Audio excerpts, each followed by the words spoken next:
though one of the things I emphasize to my franchisees is that we need to support new creators as they are coming up. We need to provide the spaces where they can display their products and get feedback and help them contribute to the industry as a whole.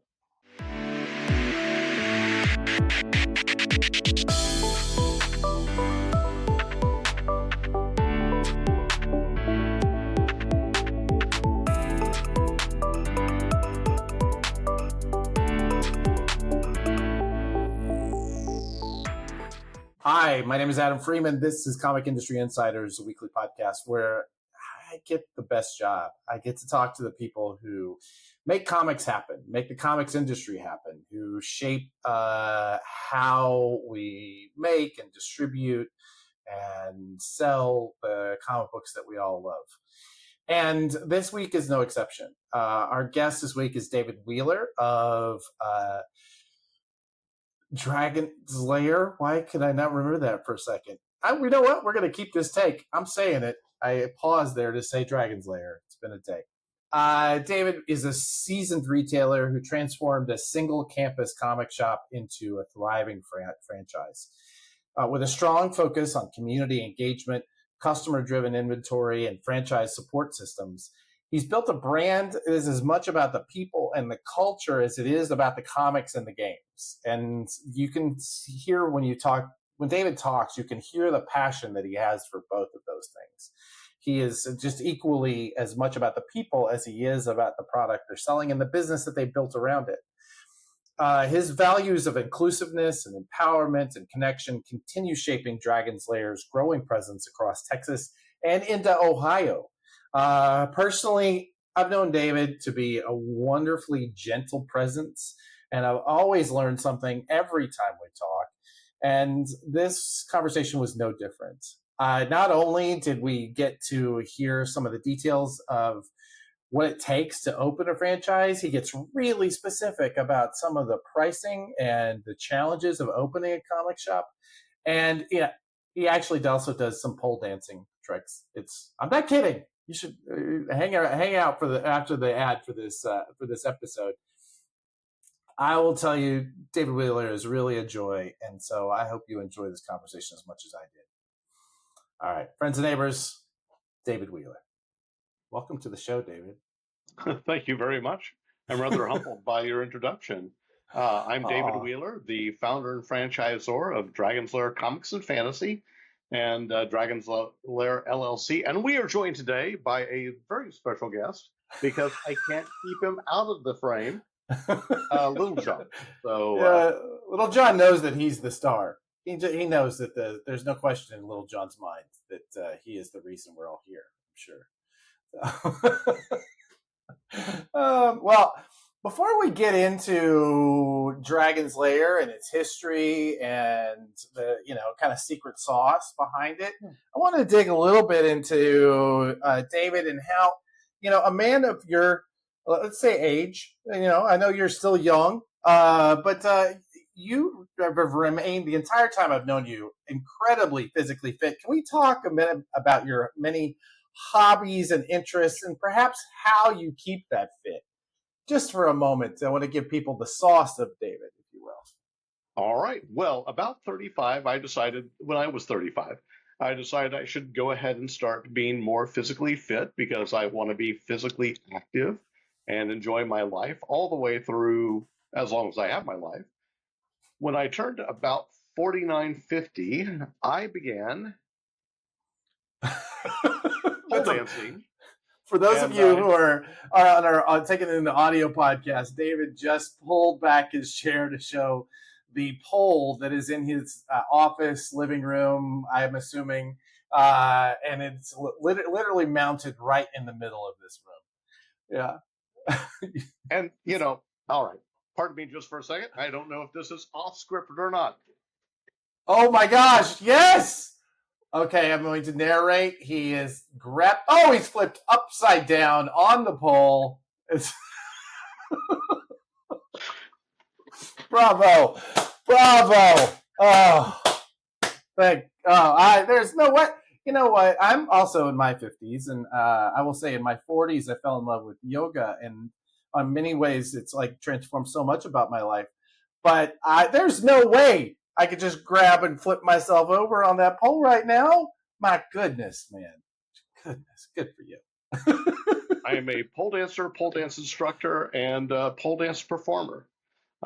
So, you know. Fantastic. Oh, wow. Do you? I hate to, I always hate to take it back to like popular culture reducing all of us. But did you get the Righteous Gemstones this last season where there was a pole dancing incident? A man who had a pole dancing incident who then he spent most of the season as paraplegic because of a pole dancing incident. Oh, You didn't see goodness. this? No. No, I'm Okay. afraid not. But maybe I'm lucky that I did not.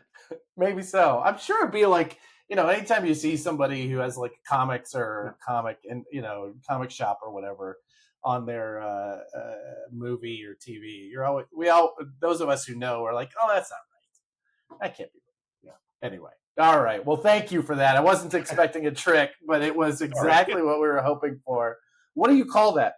Is that like is it a move? Is it a trick? Is it a stunt? What is it?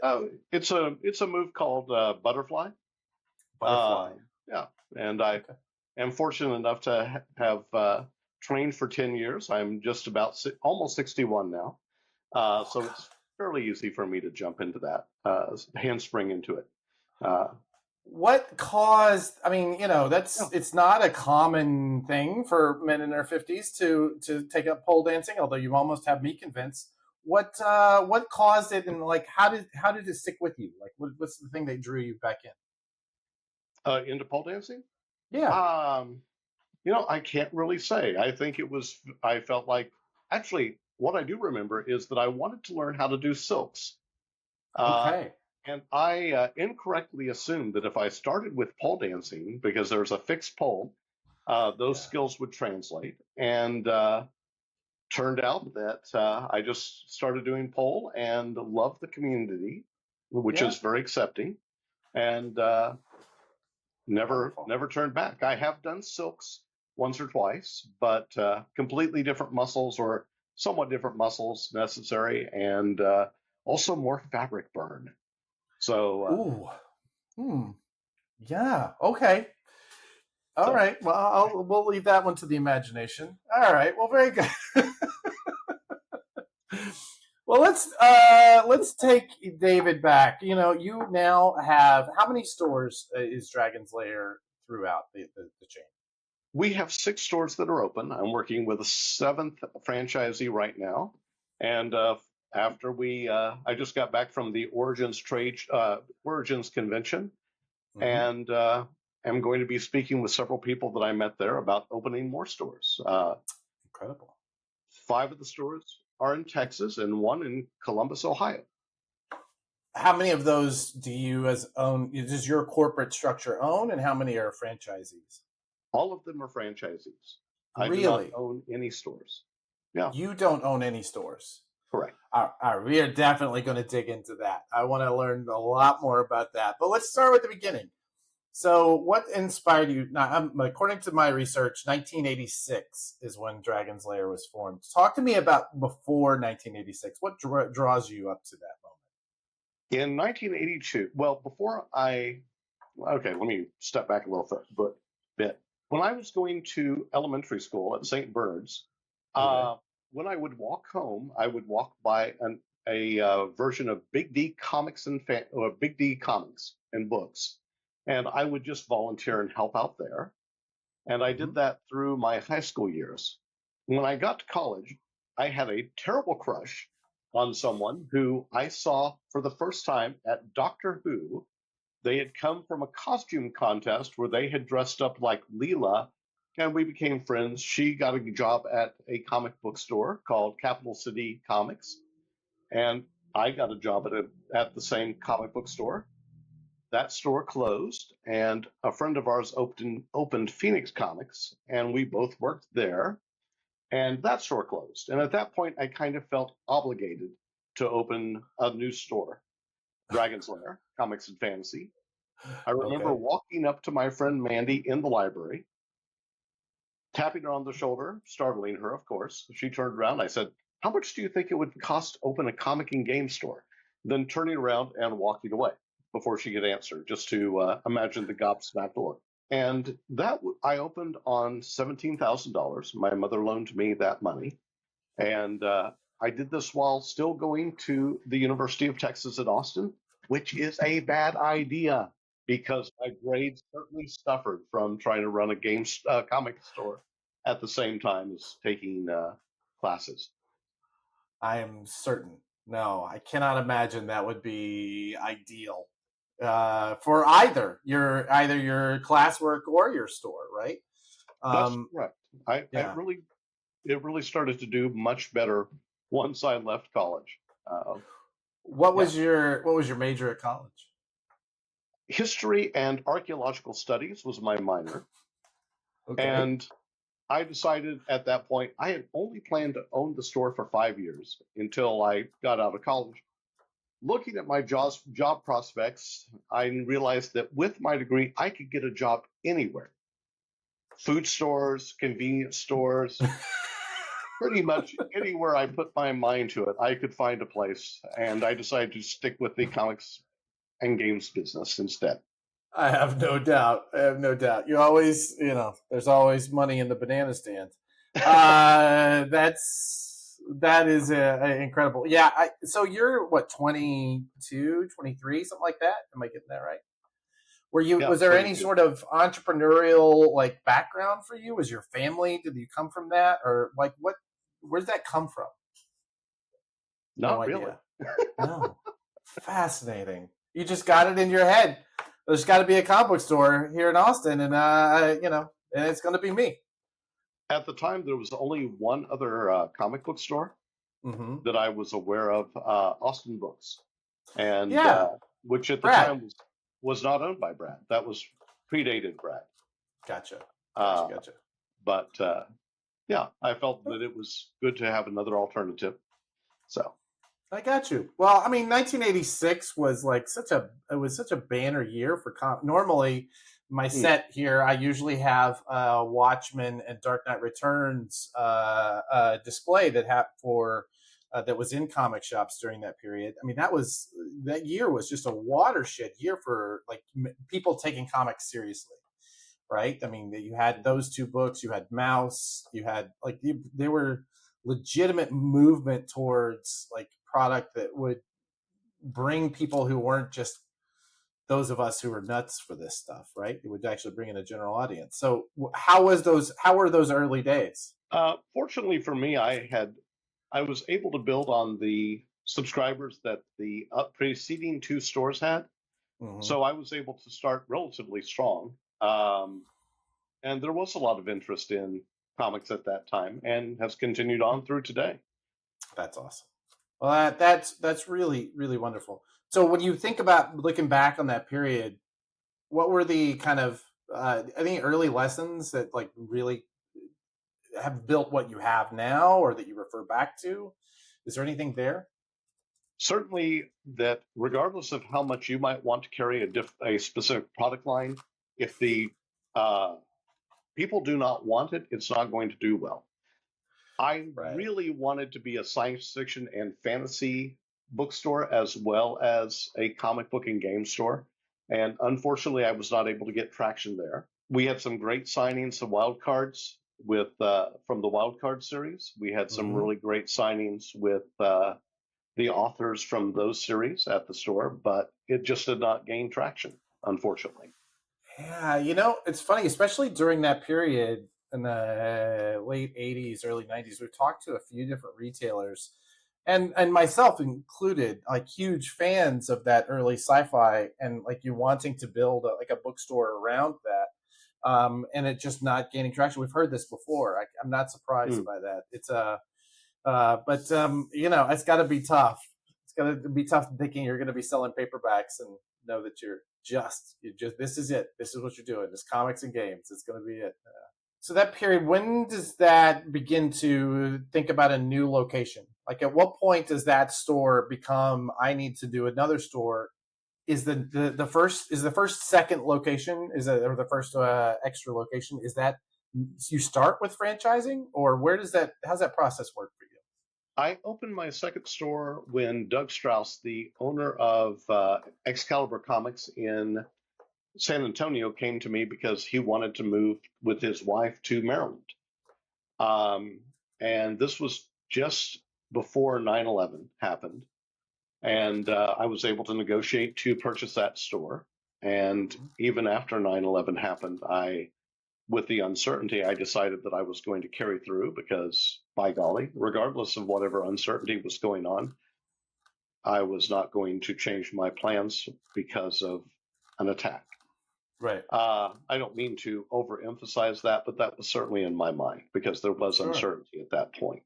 I opened a third store up in Round Rock, uh, which is now owned by Randy Lander, who's a friend of mine and was a former manager, called Rogues Gallery. And because I sold that before I decided to go into franchising. But about 2006, 2007, my ex came to me and said, I've got really bad mold allergies that are based in Austin, and I need to move someplace drier. And I basically said, that sounds good, but I don't want to give up all the things that I've done up to now. I also don't believe in having off-site owners because I tend to feel that it breeds contempt between ownership and managers. Because the managers feel like, hey, we're doing all the work, even if you're doing a lot of work off-site that they can't see. So I talked to those managers and negotiated so that I would sell the stores to them and convert them to franchisees. So they would have the ownership interest. And it took several years for this to come to fruition. Excuse me. But it did over time. And that's how I got into the franchise business. I also did not want to do just one thing all my life. So my plan had been that when I was about 20 years into retailing, I would leave this job and go somewhere else and do something else so that the only thing on my corpus vitae was not comic and game store owner. Yeah. Little did I know that I could add pole dancer into that later. Well, but franchising is strange enough or different enough that I feel that I can use my contacts and knowledge of the industry and help other people open stores that they love. Yeah. So I do want to get into the individual management of those stores and how that dynamic works. I think that's fascinating. But I do also want to talk about the fact that you went from like 1986 through, I guess, 91. You had one location, right? And this was during a boom time for comic shops, just based on the narrative you just gave me, right? yeah, 2001, you're going to the second location. Uh, was that always something you were going to try and do? Because many of people in many stores that we know, both know, during that period, like they would open 3, 4, 5 stores in every neighborhood they could figure out where to put them. What sort? I mean, was it just an inability? Not an inability, but like, was there real restraint on your part, or is this just because you just couldn't figure out how to do it? Because obviously you wanted to expand, sure, right? sure. At the time, I did not understand the benefits that having multiple locations in the same city could give you. Okay. Um, so my plan was to have one single store that would be a destination and draw people from all over Austin. And Austin at the time, was about 500,000 to 700,000 population. So it was much more concentrated than it is now. Yeah. Um, but when I had the opportunity to open the second store in San Antonio, I pretty much assumed that I would just have one store there, one store in Austin. And even in with the San Antonio store, that was about 2 hours away each Yeah. way. So there were challenges. But I do think that a lot of people tended to open up stores that cannibalize their own business a lot. There's always Okay. going to be some overlap if you put in a different store, but in the same community. But yeah, putting 4 or 5 stores into a small region or even a large region can be self-defeating, I think. Do you have any sort of rules for distance between locations? Is that something I know? Here's the thing. I've always known you to have thought deeply about any of the questions I'm going to ask, so I'm just going to assume you must have these rules. Let's put it that way. Sure, sure. First off, I'd like to give credit to Melchior Thompson, Yeah. who has unfortunately passed away. I worked with him for many years, and one of the rules of thumb that he told me is that with comic book stores, you're going to get about half your business from a 3 mile radius around your store, and the other half in general from an additional 3 miles around that.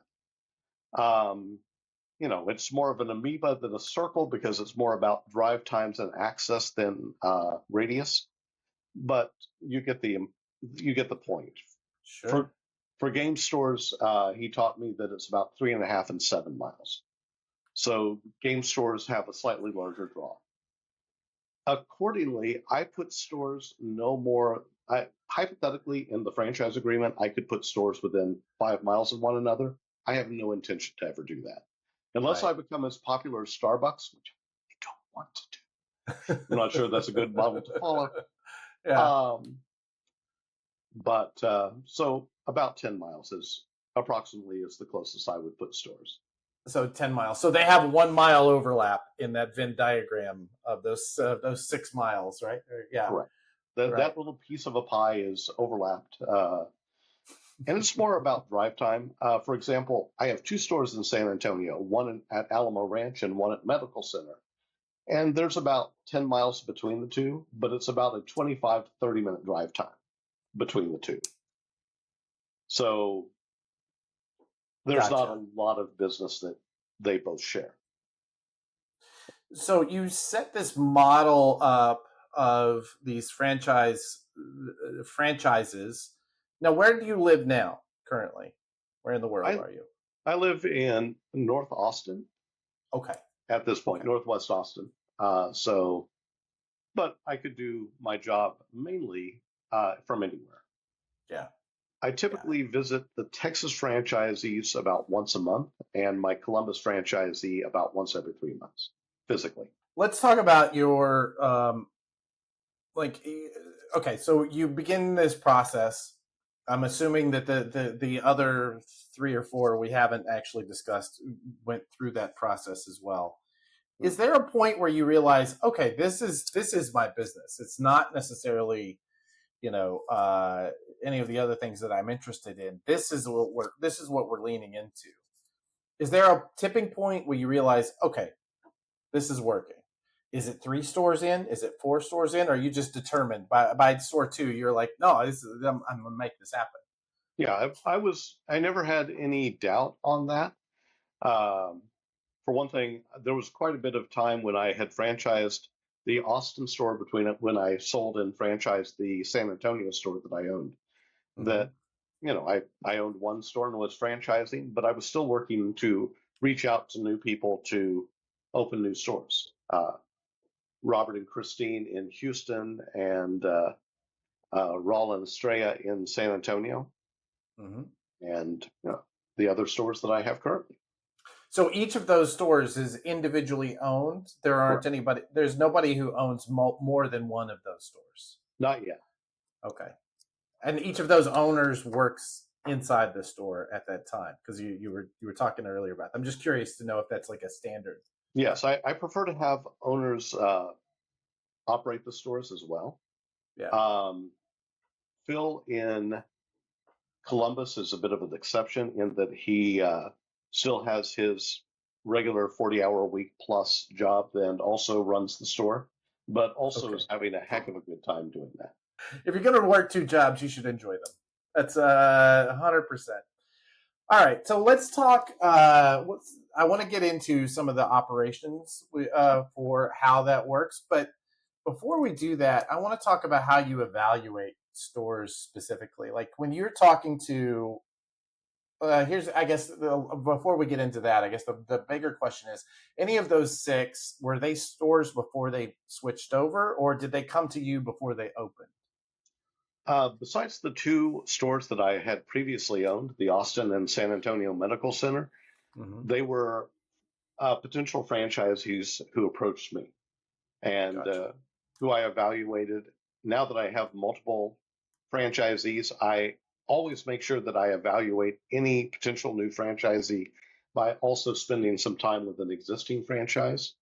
Mm, It's very important for me for that we have a franchise community that works together to and helps each other out so that it's not just me and them.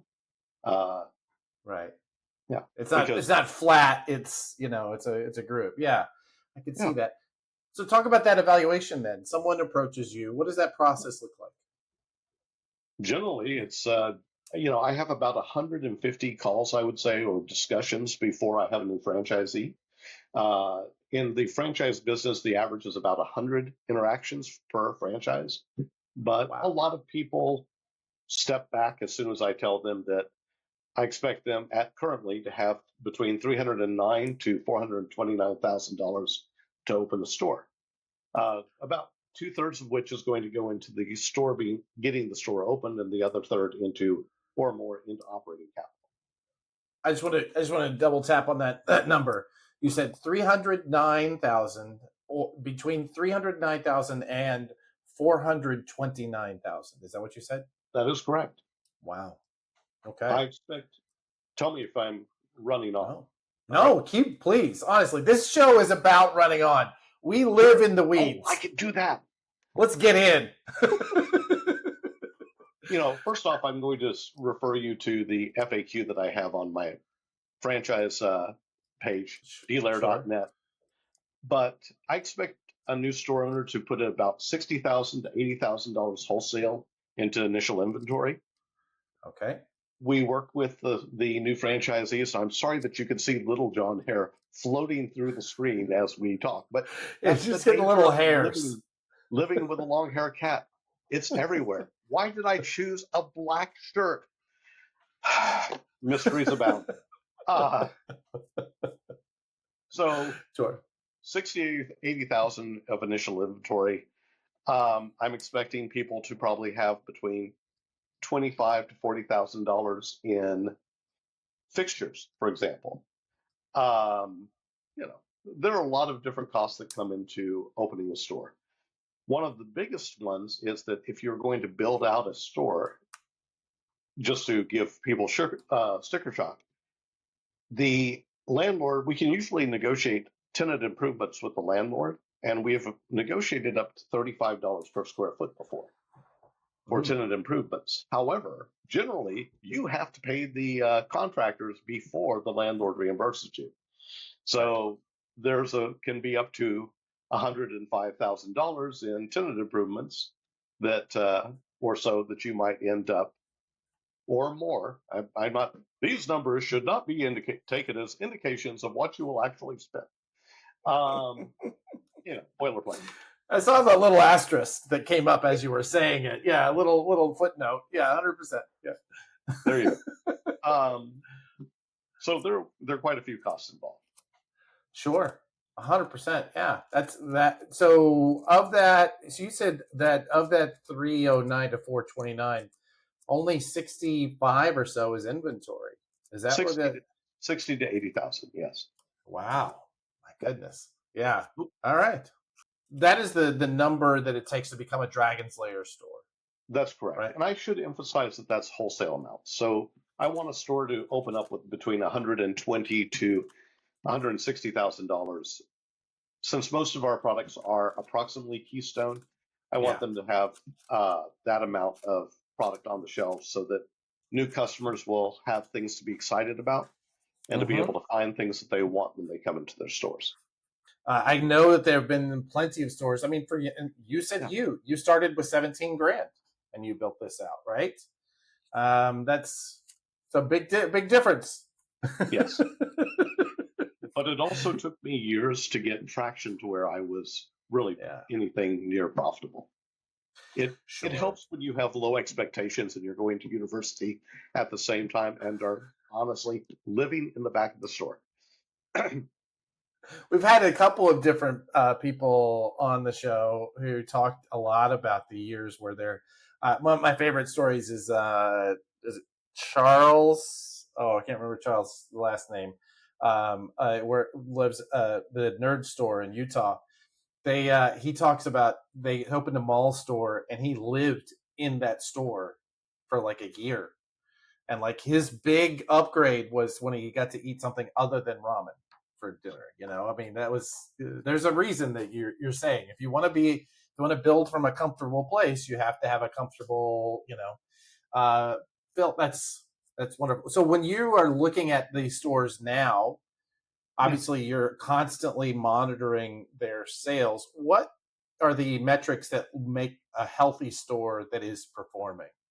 What do you look for now that they are established? Once you've gotten that open, There's a lot of give and take in the percentages that I look at. I would like rent to be between 6 and 10% of your gross sales.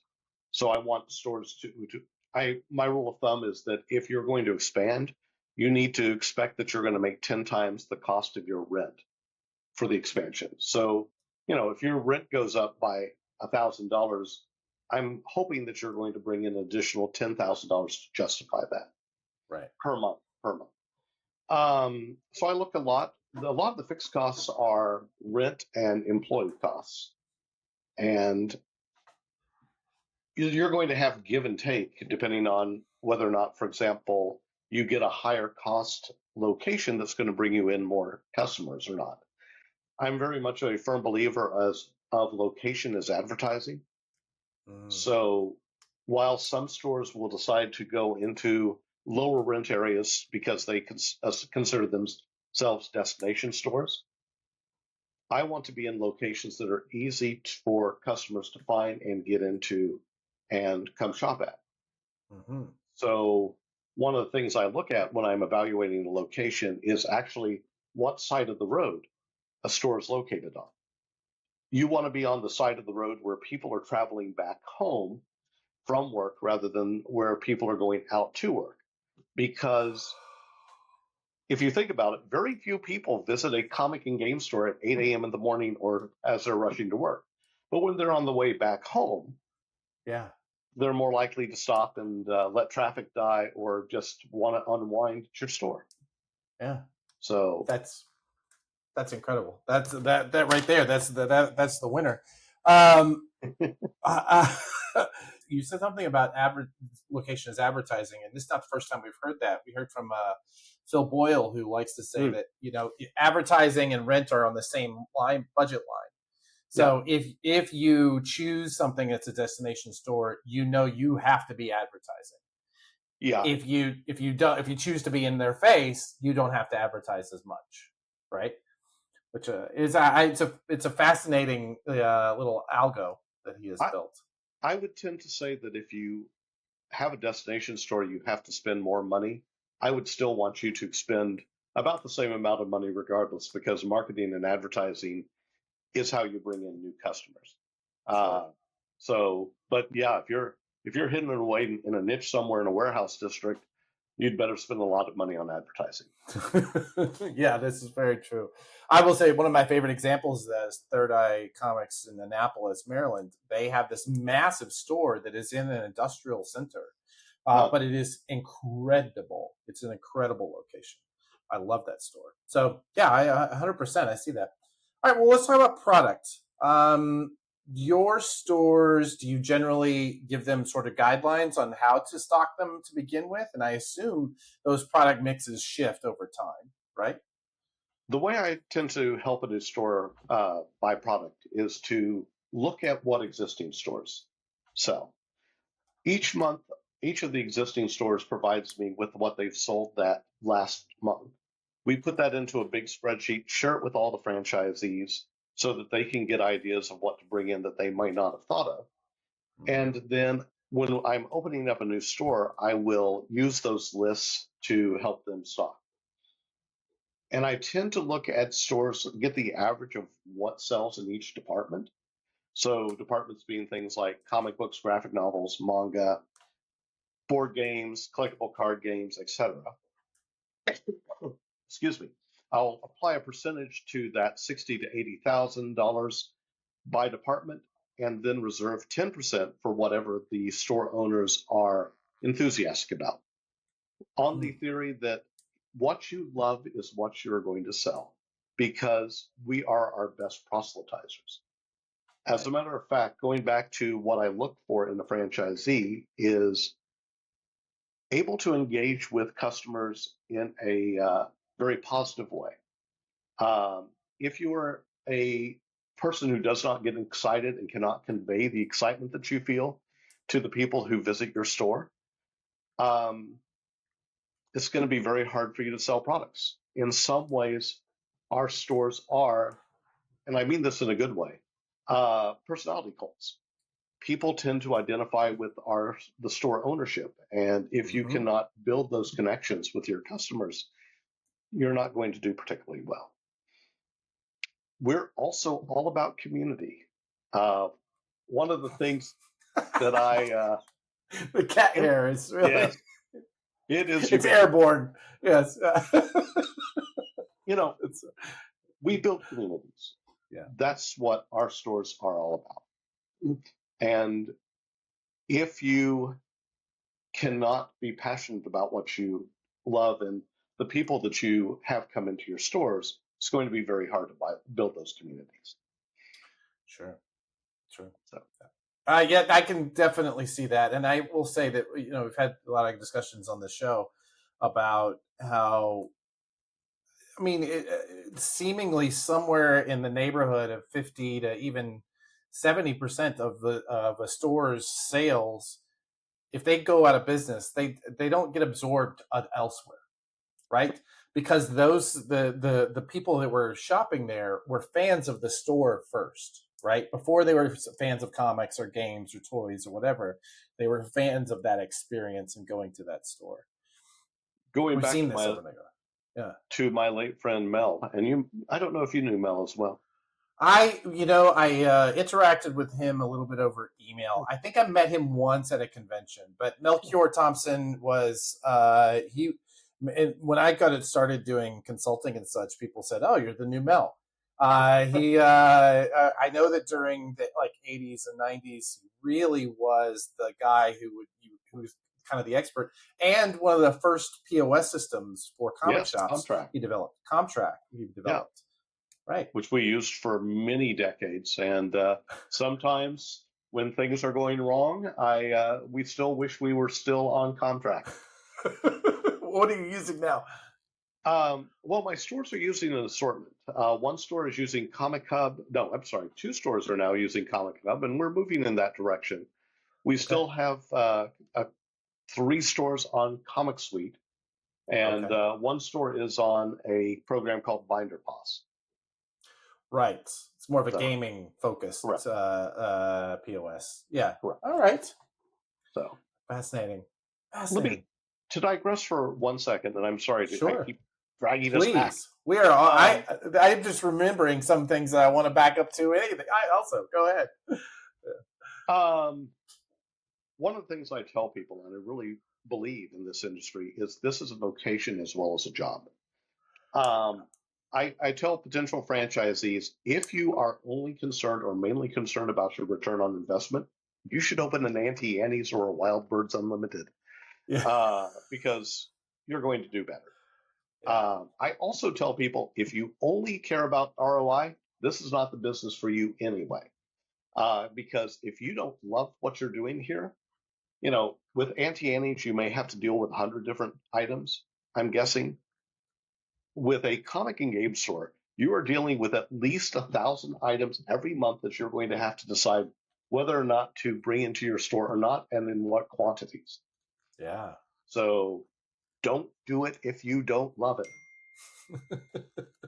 How do you that's one of the pieces I wanted to go back for. Yeah. You're talking about evaluating the owners, the new franchisees. What is, how you said that you talked to 100 to 150 people. Yeah. How do you winnow that down? I assume they winnow themselves down after hearing 400K. There's got to be a lot of that, but of those that say, yeah, no problem, I have some retirement, I'm ready to do this, or I had an inheritance, or I do really well in this job that I hate. I'm a lawyer. lawyers seem to hate their jobs, so they get paid really well. How do you evaluate that this person is going to be the right fit for this? Well, first off, boilerplate. We always do a credit check and a criminal background check, um, just because I want to be aware of that sort of thing before going Right. into things. Um, but I also get together with them and we talk about their goals and their aspirations. As I said, I usually have a franchisee sit in there too to see how if they can work together. If I have someone who says, and this happens, I want to open a store because I want to put X out of business. That is a non-starter. I Yeah. can't believe how many stores open up because they have a grudge against another store owner. Spite, right? That's not going to end well. No, it's This really is not not. a zero-sum game. If you cannot work well with your fellow retailers, in most cases, it's not fun. Right. And if you're Yeah. going to spend that amount of money and have a job that requires that much of work and engagement, and I tell my franchisees at least 40 to 60 hours for the first few years, if you're not enjoying it, you should find something else. Yeah. Excuse me. So the evaluation is mainly in personal contact. I'm always very upfront that we are an LGBTQIA plus friendly and store, and I want our stores to be safe spaces for any community that does not advocate hate, uh, quite bluntly. And if that is not where your heart is, truthfully, we are not a good fit, and I wish you well. Uh, I will, and I've only had one person respond negatively to that. Most people in this industry are very accepting and enthusiastic to validate people that are different from them, if they're different Yeah. from them. Uh, I love our community. Me Had too. one person say, "Well, I don't want to be part of the alphabet mafia. I'm just going to go on." And I said, "Go, your evil self." Go you go find your own mafia. You enjoy that. Well, Anyway, I'm with you, 100%. So how long does this? Let's say you meet somebody, you get the vibe check, they pass the background check, the credit check, and the vibe check, right? yes. At that point, they are into what you're doing, you're into them. Where does that? How long does that process from then that moment to ribbon cutting? What does that look like? First off, there's fortunately a 14-day cooling off period where I won't do anything. This is not only do I agree with this, but it's also a requirement for the Federal Trade Commission. Uh, Oh, so okay. you cannot have someone, a really hot salesperson, wind you up and have you sign an agreement without having the time to show it to an attorney, discuss it with an accountant, which you should do, and basically make sure that you're not just making an impulse decision. Right. After that, if you have your financing, it should take between 8 months to 16 months to open a store.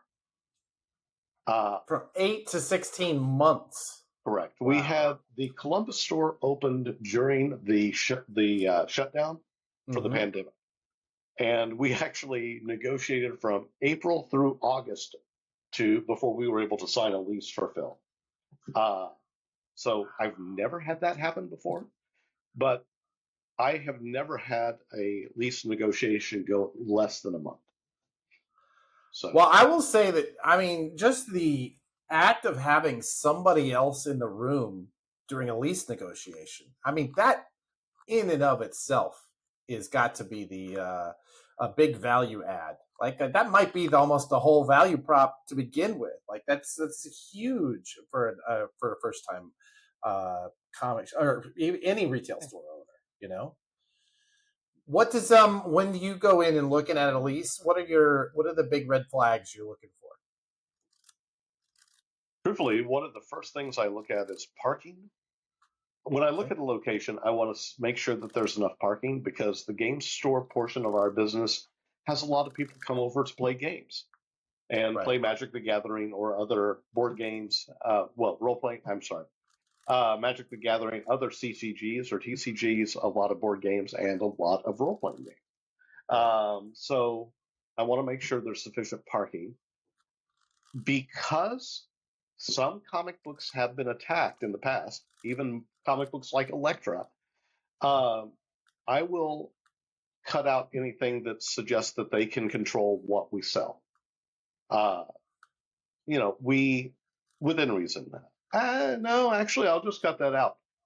If there's some clause that says that if you're a purulent, we're not going to let you be in there. I'm going to cut that out because I don't want someone to say, "Well, you're selling Electra, or you're selling uh, goodness, what is? Can you? Genderqueer. Yes, thank you. Exactly. Yeah. I don't want them to tell me what I can sell. I also make sure that any activities we do in the store that are common to comic and game stores are included. So we actually had a situation with my main store back probably 20 years ago now, where we were doing a lot of gaming afterwards, and the other tenants started to complain about the parking use. Parking. So I had that fortunately put that clause into the contract that activities common to comic and game stores were allowed. And we actually went to court over that. We settled out of court, but I had a lot of support. Chris Peterson from FFG, for example, wrote a letter in support of that what we were doing was common to game stores, and Yeah. I had a number of affidavits of that sort. That's wonderful. That's a really wonderful story. I like that. Okay. Um, all right. So is there anything else as you're looking at evaluating a location that you generally look for? Oh goodness, so many things.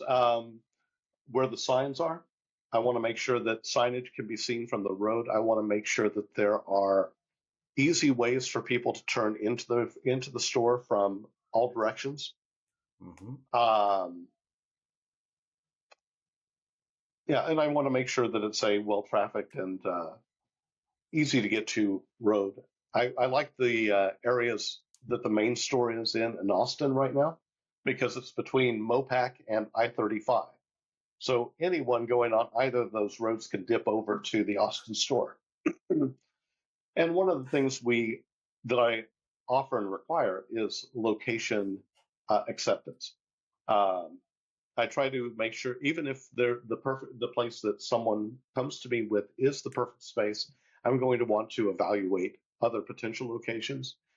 And we use, I'm pointing at the top of my computer, which you cannot see, um, because I have a tab open for Placer AI, which is, I don't know if you're familiar, but it's anonymized cell phone tracking data. So I I'm use, familiar because you told me about it, and oh, I've okay. been playing with it ever since. Yeah. Placer.ai is really an incredible tool for understanding. I've used it to get to know when I'm dealing with a store like a comic shop that is as a publisher uh, wants to know how legitimate. It's hard to see the scale of a store that you've never been to. Seeing the kind of traffic that they see, the foot traffic they see, is incredibly valuable. You Again, know. going back to Mel, one of the things that working with him for consulting was he would do lifestyle segmentation for me. And so when I'm looking at a location, I will look at the mosaic data for that area, and I will try to find stores or areas for a new store that match closely the lifestyle segmentation of existing stores. Uh, if you're in an area working in an area that with strong demographics that want to go out and see monster trucks, nothing wrong with monster trucks, but they do not necessarily convey to comic shop visitors. So I will Is look at. there an opposite? Is there like is there an interest that is not comics that once you see a really high version of this is the spot, these are the people, these are my people? I certainly look for good co-tenants as well. That's a good point Okay. about looking for looking at locations. So I don't want to be next to a food store because people going into a food store are going to dash in, buy their eggs and their milk, and dash home because they don't want it to their ice cream to melt in the car. Uh, that was me swiping at more cat hair. So much cat hair.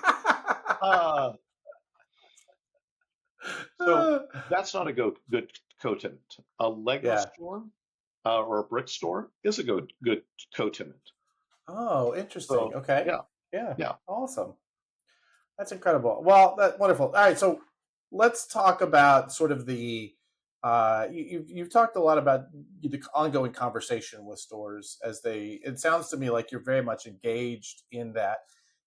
One of the things I find most interesting about chains in today's market is that um, ordering, especially, but many of the other processes that had to do to run stores over the years have just gotten more and more complicated, and that complication has just exponentially exploded in the last 5 years. Definitely, definitely since COVID and all the distribution disruption. What's Do you offer any sort of consolidation of those efforts, or are you really just basically saying, I know it sucks, guys, but here's how maybe you can look at it? Is there, I mean, where is it, where do you land in that? I do work with different distributors and different publishers to create synergies with our stores. Synergy Okay. is such a buzzword, but by what I mean by that is I've negotiated with a couple of distributors to treat all the stores in the industry in the franchise as a superstore. Most Oh, discounts are based upon volume. yeah. So a new store, when they open, traditionally does not get the same terms or discount that a more established store will get. I've been able to negotiate with a few people to treat all the stores as one and give that better discount to the new stores. And usually that is will cover the amount of the franchise royalty generally. I'm not going to guarantee that, but it has done that in the past. We just finished working with Fireside Games. They do Castle Panic, and they're Mm-hmm. coming out with Please Don't Burn My Village in August. Okay. And one of the things I was able to arrange with Anne Marie and Justin, who are the best people in the industry, except for all the other best people in the industry. They're really fun to deal with. Uh, Basically, they're doing a tour that was available to all my stores, and we're marketing their game, and they are marketing that they're doing this tour, so everyone has a win-win. And we That's do this, wonderful. I'll do this with publishers who want to bring new games into the market so that we can hopefully launch with their games in all the stores all at Mhm. once. That's really lovely. All right, well, let's talk about people. So, and community. I know community is a very first principle value for your organization. Let's start with this staff. We've talked to other retailers and other business owners about how to hire and how to train and how do you evaluate the people. We've talked about evaluating the owners now. You're teaching them how to hire staff, right? Right. How what sort of standards are you looking for when you're looking to man the counters of a comic shop? I generally would rather have people who are personable and enjoy people, and than necessarily people who know the product at the start. With a caveat, that is to say, I feel like if you are personable and enjoy interacting with people, you're probably going to be a better salesperson than not. And Right. besides which, it's just so much fun to deal with our customers. They really are. I mean, if we have an emergency, our customers jump in and say, "How could we help?"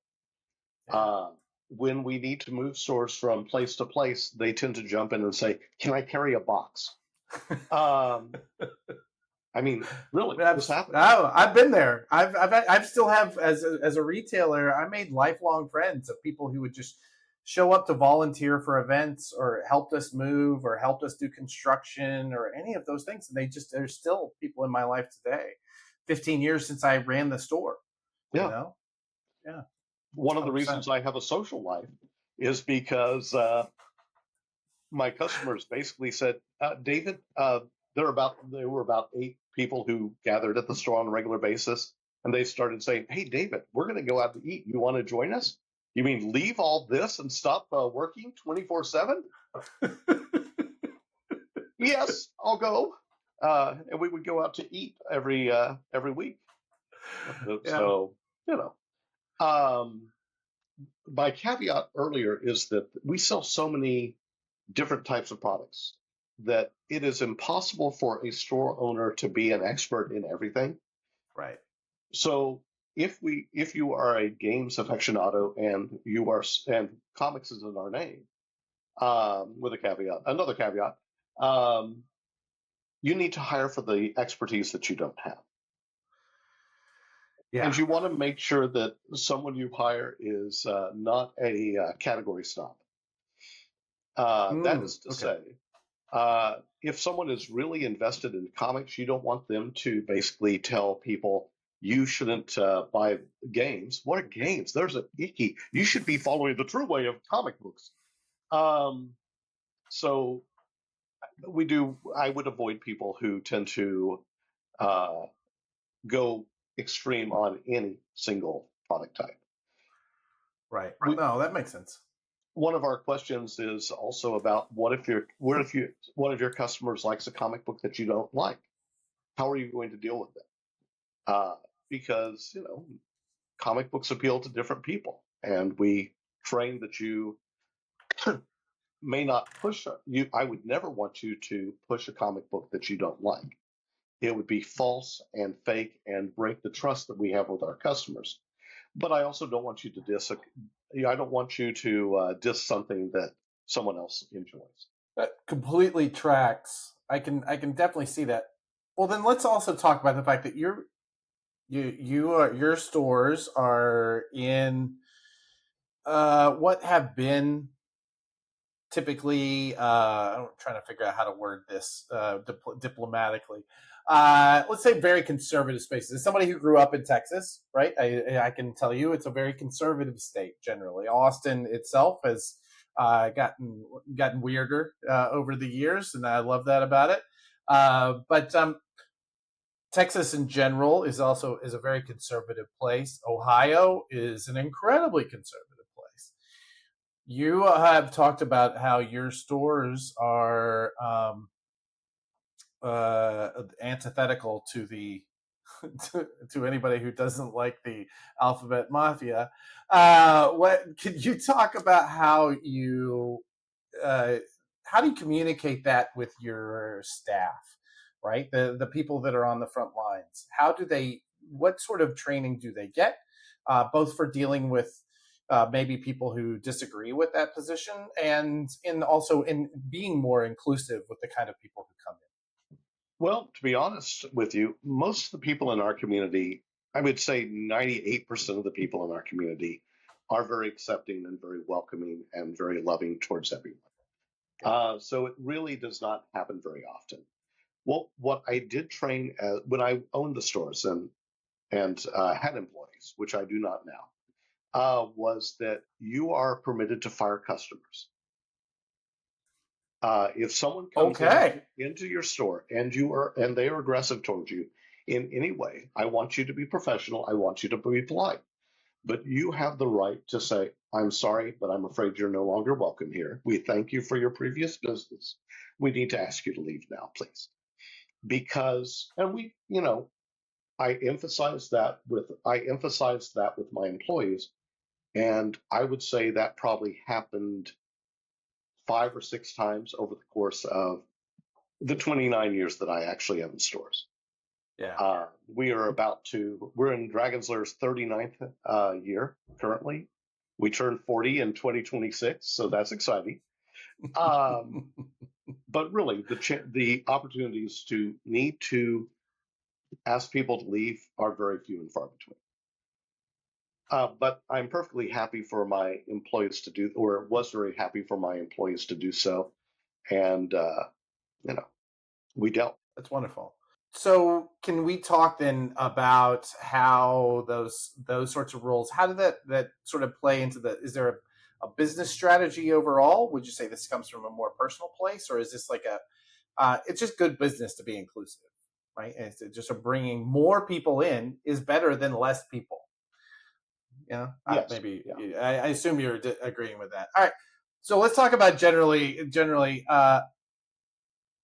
Let's talk about our industry overall. What are the trends that you're watching in our just sort of game and comics retail space? What are you looking for? What are you tracking right now as we're going to need to be shifting based on these changes? One of the biggest changes I'm seeing in the games industry specifically is that publishers are, to a large extent, fed up with distribution. Um, Publishers are telling me that distributors will bring in the games, new games for the first wave, but then not restock. And sometimes will even tell stores not that a game is out of stock, but that it's out of print.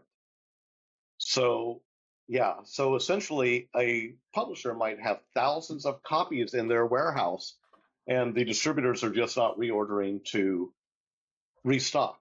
Because it's And out of print. Yeah, correct.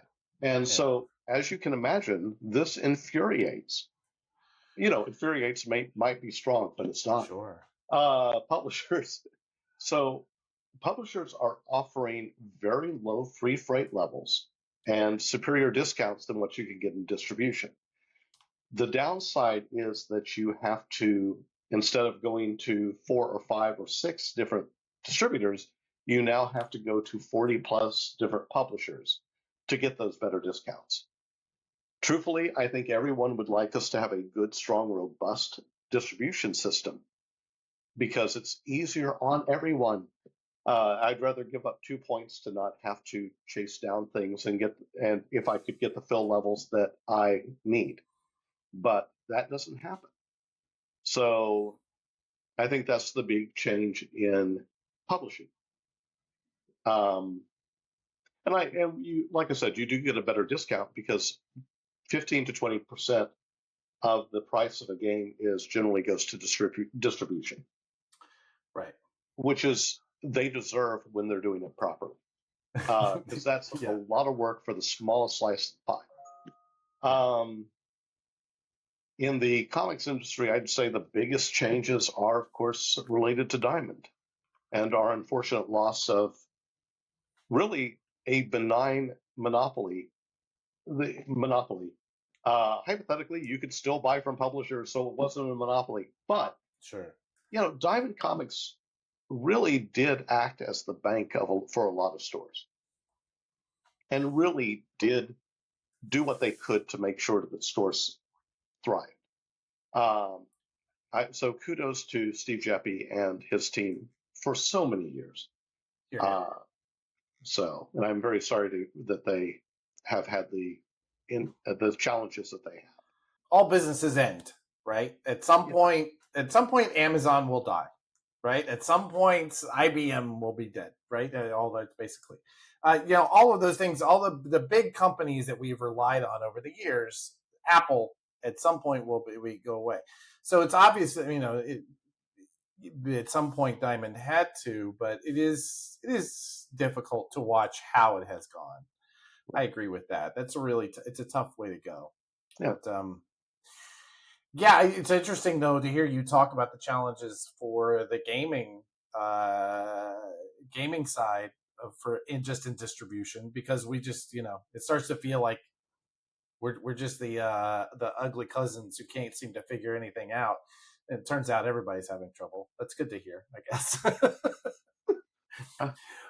Uh, So I have to assume that having that many stores, all experimenting, all shifting, all changing. I mean, I have to imagine that ratchets up the learning curve very quickly for you and your team. Can you talk maybe about some recent experiments, maybe product lines or customer outreach, or like what are some of the things that you've seen experiments and that have worked recently? One of the things that's good about the franchise system and the way we evaluate new products is that I want stores to bring in good quality games and other items, pop culture items that I think will do well for them, and that then can move to the other stores. So, goodness, I'm blanking on names right now, unfortunately, but the Columbus store brought in a set of leather and books and bags and other leather goods that did very well for that store and therefore moved to some of the other stores. Right. Um, we share information about dice and other games and sourcing for those. Uh, One of the things we have not done yet, but I want a store to do, is to bring in the Cubs ducks. I don't know if you've seen these. Oh, there. Okay. Well, it's basically superhero rubber ducks, superhero and other IP related, uh, Sure. intellectual property related ducks, because Uh-huh. those are fun. Um, so it just tends to vary on things like that. We'll have new games be brought in by one store or the other. I just went to Origins and saw a game company called Hexplore It, and we're looking to work with that publisher who is not in distribution currently to bring those into the stores. Um, That makes sense. That makes yeah, sense. Really, very smart. So that you don't have like a warehouse per se that would like manage that inventory flow, right? That's not something that you're doing. no, I encourage my stores to go, except for branded products, and we have some branded dice and uh, we some mystery dice bags that we sell. I have a closet that I have some of those in. But generally, I want It's stores not really to. a warehouse. It's more of a closet. It is, and I'm happy with that.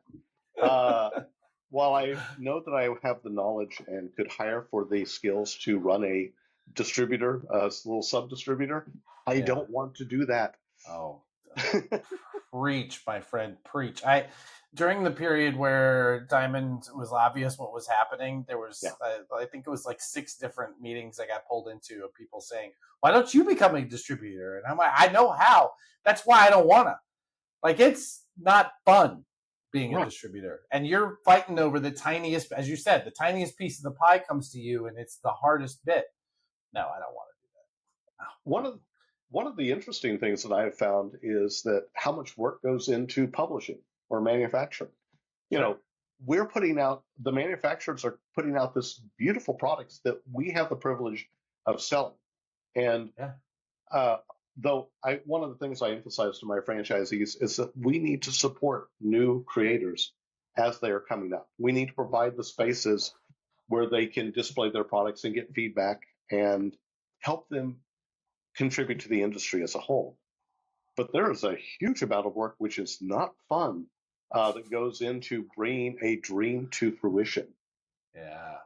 Sourcing, manufacturing in China and other places is Oh. just, yeah, I mean, as somebody who moved from retail into publishing, I can tell you there's plenty. I mean, it is just as hard. It's just a different hard. You yeah. know, there is no part of comics that is easy. It's just choosing your heart if you want to be in it. And I'm guessing, I mean, retailing, we get to interact with a lot of fun customers and Yeah. deal with people who really love what we do. I suspect, though I do not know, that when you're talking about a paper buy from a publisher from a printing press, they're not really that enthusiastic about comics versus anything else they publish. You know, some of them are. Some of the printers can be like they're really. You deal with the same printers over and over again, and Yeah, you build relationships with them, and many of them they do lots of comics work, and they know a lot about. good. What some of my favorite conversations are like dinners with printers who have been around for like 40, 50 years and can Yeah, tell you stories about doing the chromium and doing those holograms and doing all that stuff from the 90s. Like, the guys that did that stuff, they have the stories. They're as just as passionate about this stuff as we are.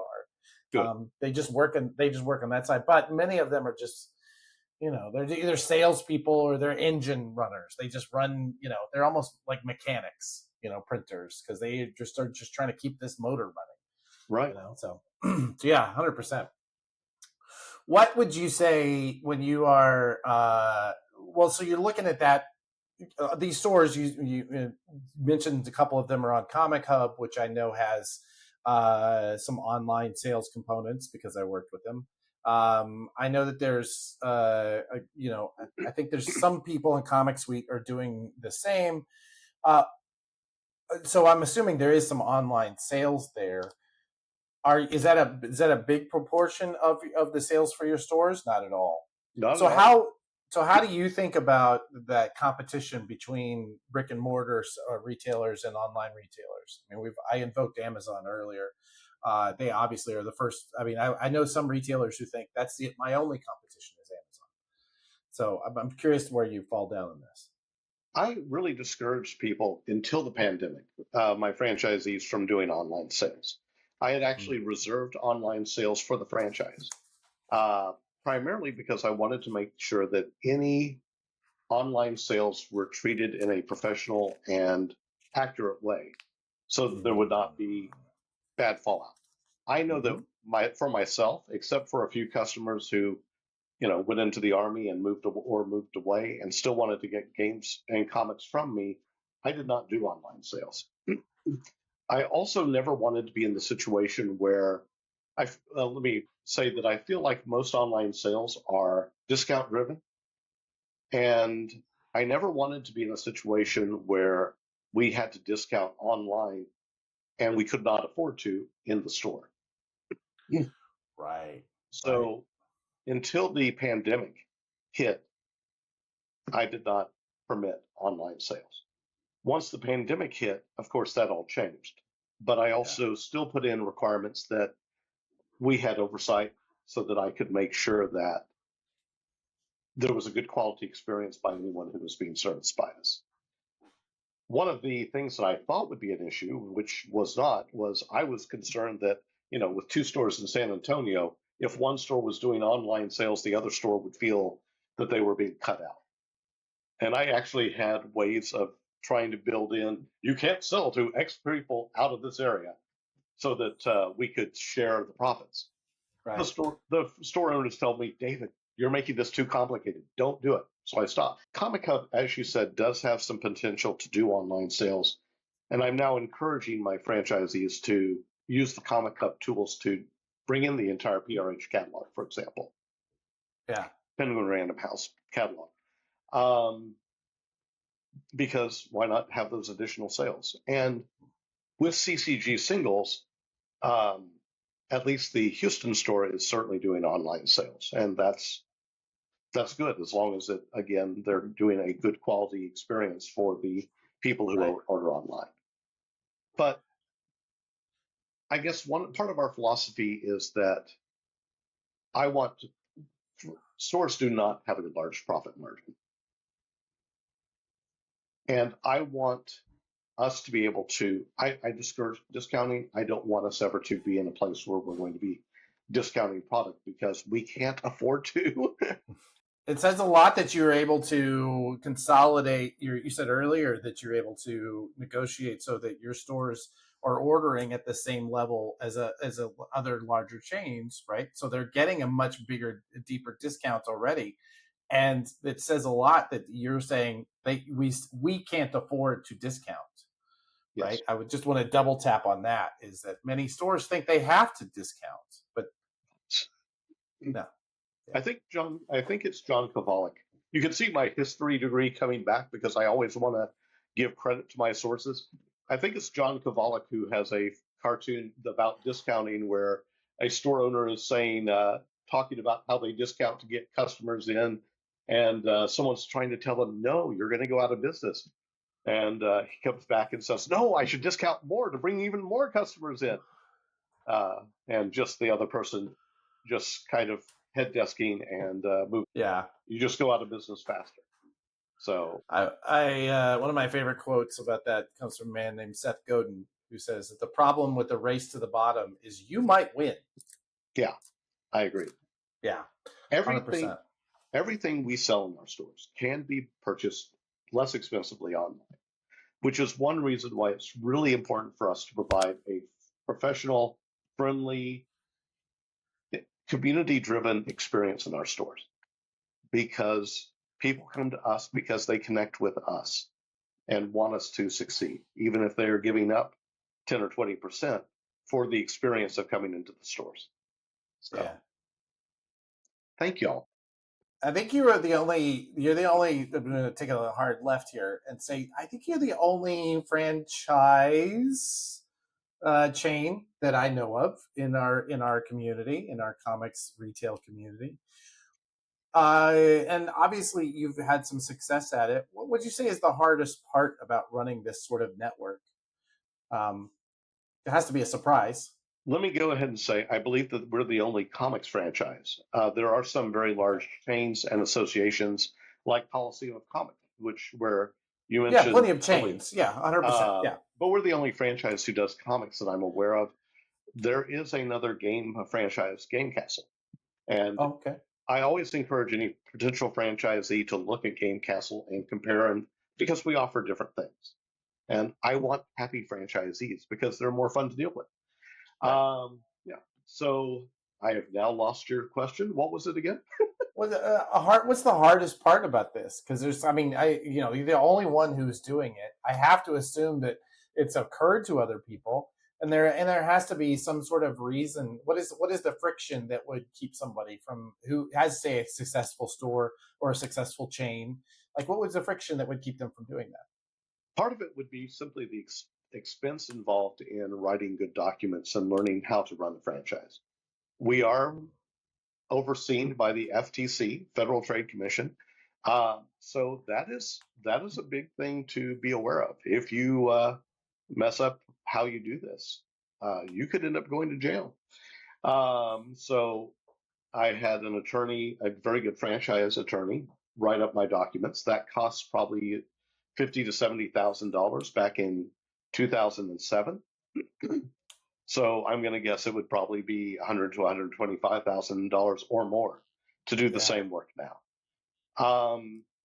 That's a pretty big barrier to entry, and I would say that's probably a large part of it. Um, you also have to learn what you can talk to people about and what you can't. So, for example, I will never promise what someone is going to make because I cannot guarantee that.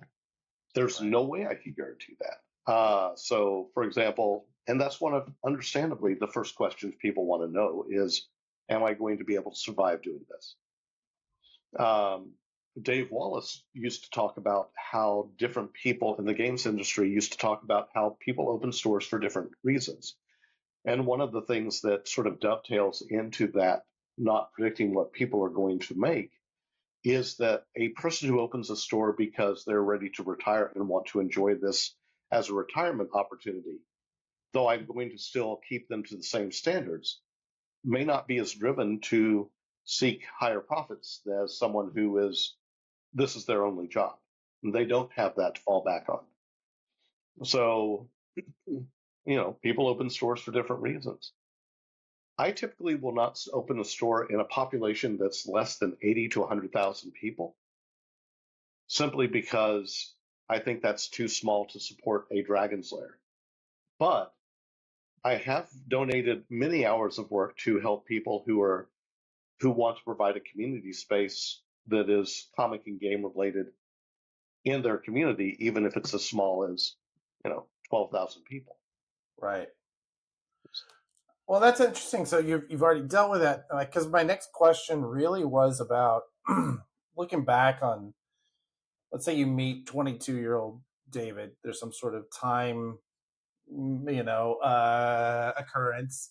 He's trying to open his first comic shop, and maybe he's not ready. He doesn't have 400K in the bank. He's got $17,000, maybe, hopefully more.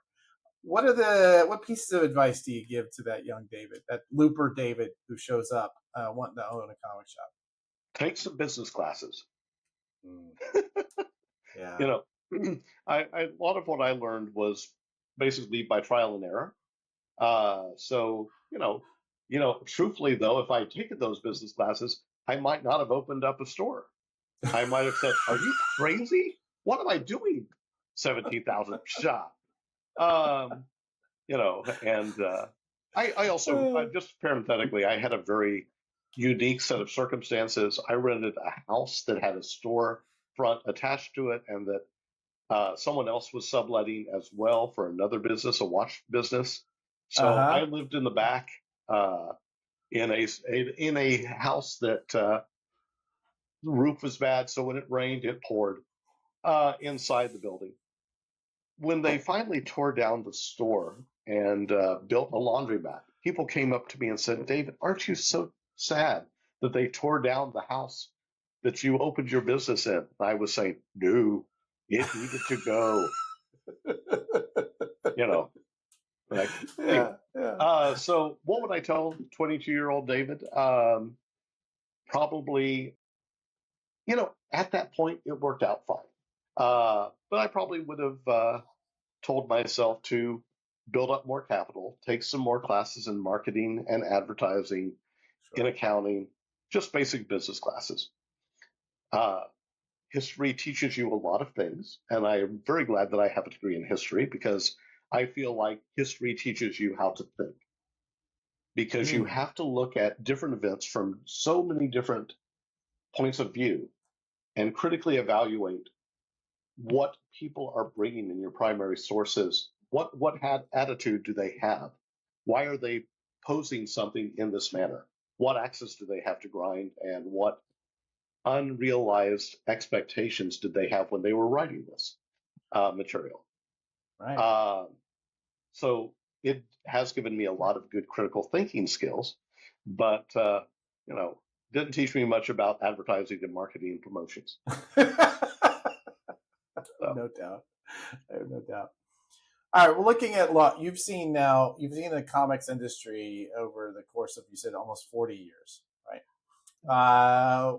When you look at the industry as it is today, what do you think is the biggest risk facing us as an industry overall, and both as a direct market and maybe specifically, but like on a larger scale as well? well, let me first talk about things that I don't think are threats. I do not see digital as a threat. For the last 15 years, people have been, when I've talked to potential franchisees, they will come up to me and say, "What about digital?" I believe that, oh goodness, Oni Press, I think Mm-hmm. that it was Oni who basically, their CEO recently said that digital is 7% of their business. So I that believe that. is, and I saw at a Comics Pro meeting probably a decade or 15 years ago now, I remember Jim Lee saying, holding up a piece of paper and saying, "We'll make sure, yeah, this is the size of the comic book industry. This is the size of digital. And I'm Yeah, using the edge." So yeah, digital does not scare me.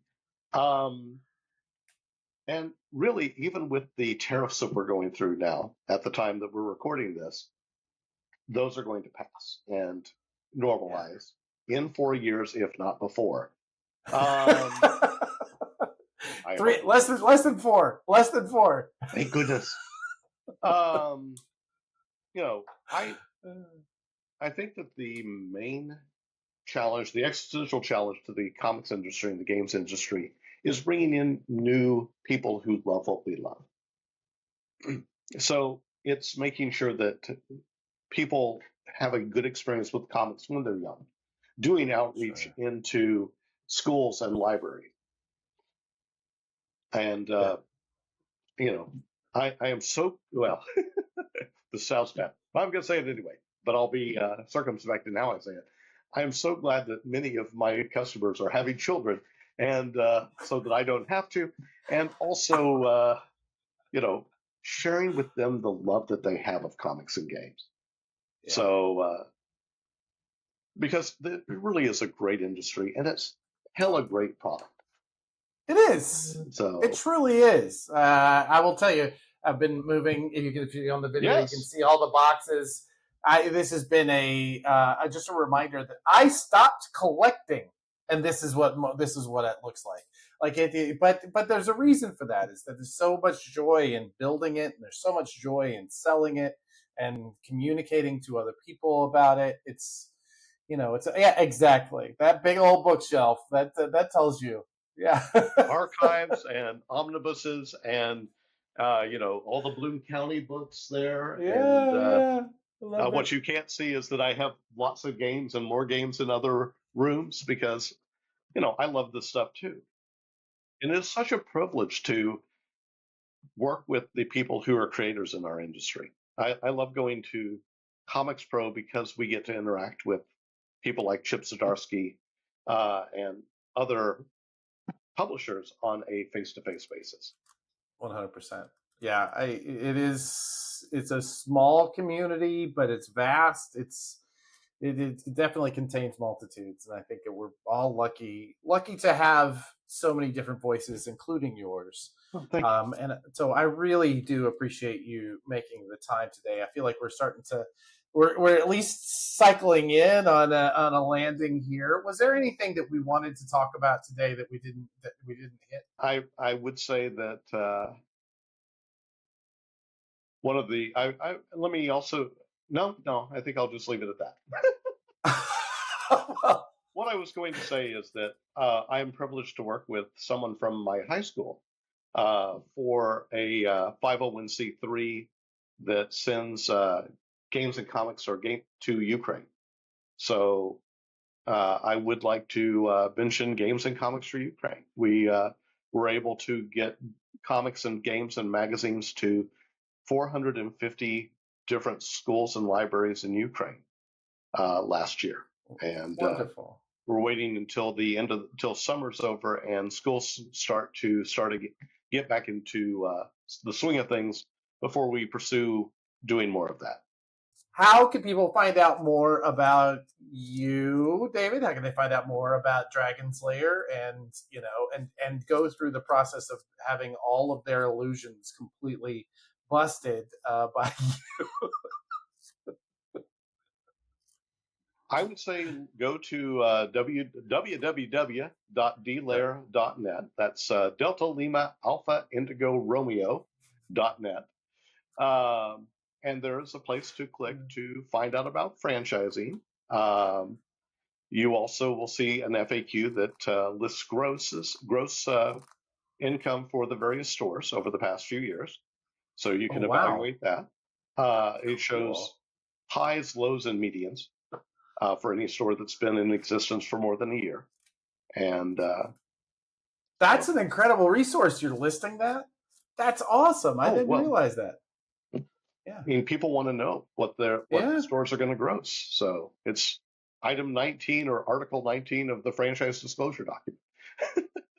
What's interesting about that is, as fellow data nerds, I just No, realized you could use Placer.ai to get a profile of a store, take the same a similar profile from one of your stores, look at the gross, and extrapolate out what possibly that store's gross would be. I wonder how accurate that would be. It'd be an interesting experiment. it Yeah, would be. I have yeah. a list of 5,700 approximately stores in the United States. Uh, and I am working on a database to get demographic data for each one so that ideally we'll be able to share with the industry what our customer base looks like. Uh, and then, of course, I'll do consulting if people want to hire me for consulting using that data on a more on a more specific basis. But nevertheless, I don't think that anything like that has happened since DC did similar work probably 20 plus years ago. Well, they did something. It's been less than 20 Oh, okay. ago. Yeah, I want to say it was. I was just talking to somebody at DC about some of the results, Hmm. and the results actually, as I remember, predicted many of the things that are happening right now. And I want to say it was like only 10 to 15 maybe ago that those results came in, but still, like that kind of deep work has not been done. I would love to see more of that. But yeah, wonderful, David. This has been a joy. You're, as always. As I said from the beginning, spending time with you is always a joy, and I always learn something. And this conversation has been no exception. So I really appreciate that, and I appreciate your time Well, I always very much. enjoy spending my time with you. I respect what you Aw, do in the industry, so thank you for thank you. that. Thank you very much. Well, this has been Comic Industry Insiders. If you like this, I don't know why you haven't liked, subscribed, and hit that alert button, but you make your own choices. You do what you got to do. We would definitely love it if you follow what we do on social media on both. We pretty much focus on Facebook and LinkedIn. Pranadm.com is our website where you can sign up for the newsletter. And we're going to go back to doing these podcasts once a week. So make sure that you subscribe, because we're going to be talking to some of the people that none of them are going to be nearly as intelligent and as engaging as David, but we're going to do our best to try and find the best exceptions we can. So thank you, David. Have a Thank great you. week. Thank you all. Bye. Namaste, y'all. We'll talk to you soon.